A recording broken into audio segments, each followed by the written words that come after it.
கோவையில் ஜிஆர்ஜி அறக்கட்டளை நிறுவனர் தின விழா வெகு விமரிசையாக நடைபெற்றது.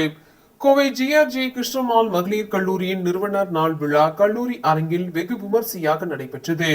ஜிஆர்ஜி அறக்கட்டளையின் நிர்வாக அரங்காவலர் ஜி ரங்கசாமி தலைமையில் நடைபெற்ற இதில் பிஎஸ்ஜிஆர் கிருஷ்ணமால் கல்லூரியின் தலைவர் நந்தினி ரங்கசாமி முன்னிலை வகித்தார். நிகழ்ச்சியில் கௌரவ விருந்தினராக அன்னபூர்ணா உணவகங்களின் தலைவர் டி சீனிவாசன் கலந்து கொண்டு வாழ்த்துரை வழங்கினார்.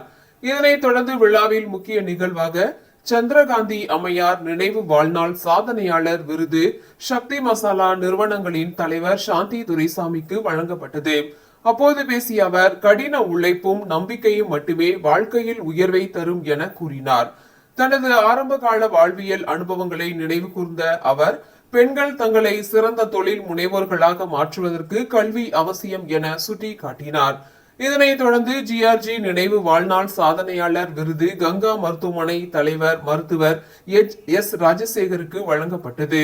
விருதை பெற்றுக்கொண்ட அவர் தமது வாழ்த்துறையில், தற்போது கல்வி பயிலும் மாணவிகள் நவீன தொழில்நுட்ப உலகில் ஏராளமான சவால்களை எதிர்கொள்ள வேண்டியிருப்பதாக கூறிய அவர், இதில் கல்வி பயின்று வாழ்வில் முன்னேற்றம் காண்பதை மட்டுமே தங்கள் லட்சியமாக கொள்ள வேண்டும் என தெரிவித்தார். உயர்ந்த எண்ணங்களும் அதற்கேற்ற உழைப்பும் அவசியம் என்பதை இன்றைய கால மாணவர்கள் உணர வேண்டும் என குறிப்பிட்டார்.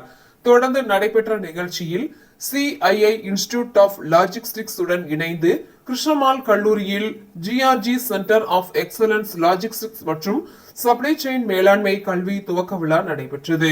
இதனை வாழ்வோ இந்தியா குழுமங்களின் நிர்வாக இயக்குனர் மற்றும் தலைவர் கமல் பாலி துவக்கி வைத்தார். அப்போது மாணவிகளிடம் பேசிய அவர், உலக அளவில் லாஜிஸ்டிக்ஸ் துறை வேகமாக வளர்ந்து வரும் நிலையில் இந்த துறையில் தமது இந்தியா சாதிப்பதற்கு இது போன்ற துவக்கங்கள் நல்ல வாய்ப்பாக அமையும் என தெரிவித்தார்.